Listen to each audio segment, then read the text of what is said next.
One of the FBI's strengths is finding new and creative approaches to solving crimes. The FBI has developed tools to help keep people safe, things like biometrics, DNA research, and facial recognition. We've created digital forensics teams that handle technically complex cases. We've learned to analyze cell phone data to find missing persons. Artificial intelligence, or AI, is one of the newest technologies the world is exploring on a massive scale. The FBI is also examining AI to anticipate and defend against threats and ultimately to help keep the American people safe. In this episode of Inside the FBI, we'll discuss the Bureau's stance on AI and other key priorities. We'll hear from FBI Director Christopher Wray. One aspect of AI we at the FBI are most concerned about is that this technology doesn't just exist in cyberspace. It touches more and more the physical world, too.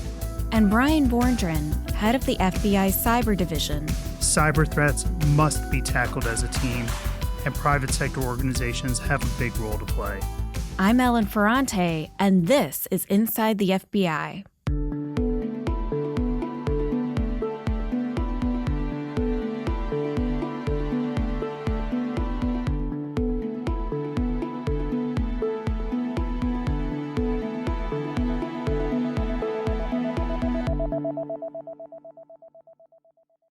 AI is an area of computer science and mathematical statistics that emphasizes the creation of machines used to replicate or emulate certain aspects of cognition. AI is quickly making breakthroughs that impact our everyday lives.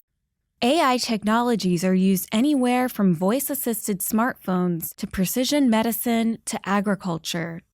The use of AI is not a crime, and AI can perform tasks that make our lives more convenient, save time, and drive innovation. While the benefits of AI are vast, unfortunately, criminals can also exploit this technology to harm others. For instance, the same generative AI technologies that can be used to save people time by automating tasks can also be used to generate deepfakes or malicious code. As FBI Director Christopher Wray explains, in response to all this change and technological advancement, our lawmakers and leaders in all industries, from the medical to the creative to the military, are trying to make order from the chaos, to make sure we map a clear path across this new frontier instead of letting circumstances, or, as we're already starting to see, foreign governments make decisions for us. Here's how the FBI approaches AI. First, the FBI anticipates and defends the public against threats from bad actors who use AI and machine learning to commit cybercrimes and who target the AI and machine learning systems that are used for legitimate and lawful purposes. Second, the FBI defends our innovators in the U.S. who are building the next generation of technology and AI so it can't be turned against us. And third, the FBI examines how AI technologies can benefit the American public, for instance, by triaging and prioritizing data to help solve crimes. On today's episode, we'll focus on these first two areas. Let's begin by discussing how AI is used in cybercrime. Hostile nation-state spy and hacking services, terrorists, fraudsters, child predators, and others use AI to exploit vulnerabilities and steal data. Cyber actors will go as far as compromising key services that people can't live without, like hospitals, schools, and modes of transportation. One way they do this is by using AI-enabled language models to generate both malicious code and spear phishing content. If you're not familiar with spear phishing, that's when a criminal, usually targeting a company or organization, sends a message that looks like it's from a trusted sender. The message asks victims to reveal confidential information or take some action that lets criminals access company accounts, calendars, and other data. For example, someone can use an AI chat generator to compose a formal business email to a banking employee requesting an urgent money transfer. Thanks to new AI technologies, cybercriminals, who themselves may not have a perfect command of English or knowledge of the banking industry, can quickly compose a grammatically correct, professional message. Beyond crafting a convincing email, a cybercriminal can use AI to create a fake online identity, so the requester even appears to be a legitimate contact. Generative Adversarial Networks, or GANs, are a type of AI that pairs two things. One, a generator that creates content like an image of a face, and two, a discriminator that tries to detect fakes, which helps the generator get smarter and smarter. As a result, it can be incredibly difficult to discern a GAN-generated fake image, even for those with cybersecurity training. Adversarial machine learning are techniques to disrupt, degrade, or deny the performance of AI or machine learning systems. Brian Vorndran, Assistant Director of the FBI Cyber Division, explains. The FBI is interested in this space from a security and cybersecurity perspective. Securing networks and devices is essential to prevent and mitigate harm that can affect businesses, critical infrastructure, and national security. The philosophy must now be applied to secure AI systems. Organizations too often neglect security when deploying new capabilities. The good news is that highly sophisticated AML attacks, like data poisoning, are still mostly found in research literature and not yet in the wild.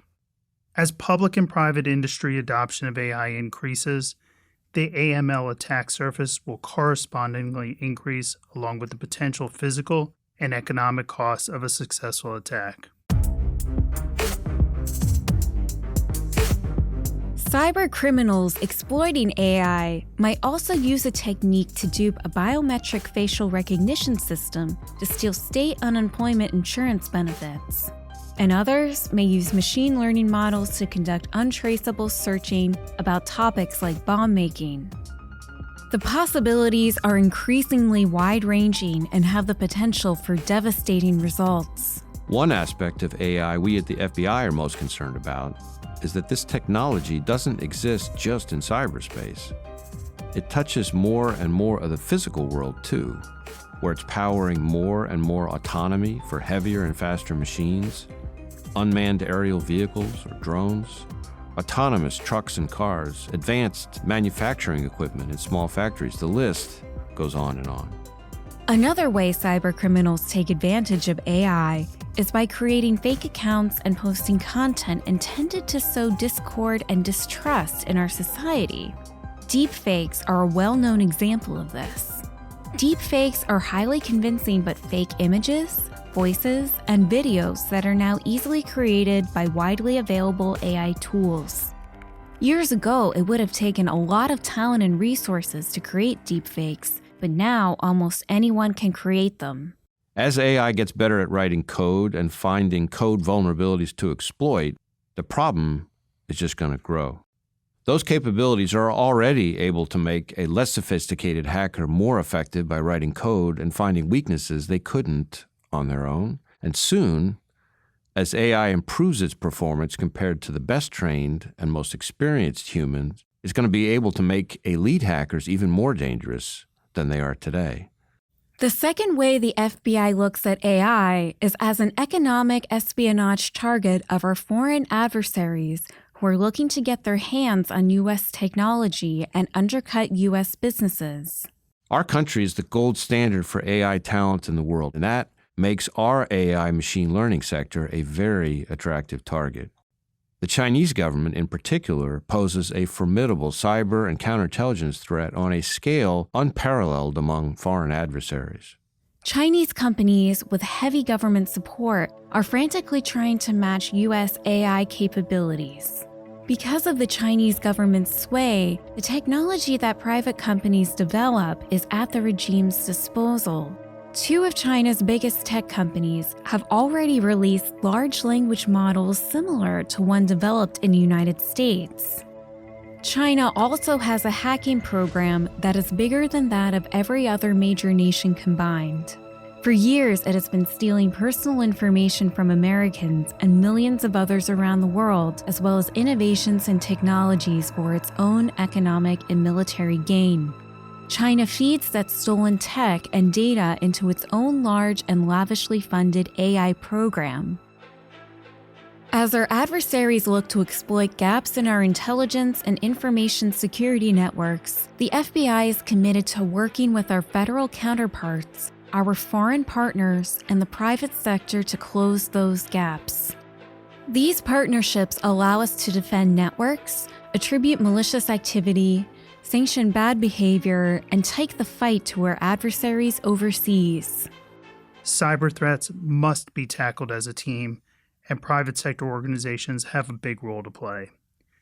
We know collaborating to establish best practices and practicing them works. We know information sharing, threat reporting, and awareness is also key to addressing these threats. The FBI remains a trusted partner after an intrusion or attack, but we want to foster strong relationships before any attacks happen, and we want to prevent as many problems as we can through prevention and mitigation. Director Wray echoes the importance of partnerships and the role all of us play in this new chapter of technological advancements. We at the FBI firmly believe this is a moment to embrace change, for the benefits it can bring and for the imperative of keeping America at its forefront. And frankly, there's no more important partner in our strategy than all of you and your peers throughout the country.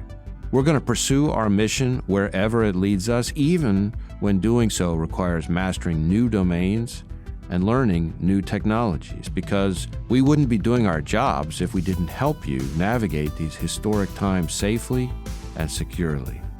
And we look forward to tackling new challenges and harnessing innovation together.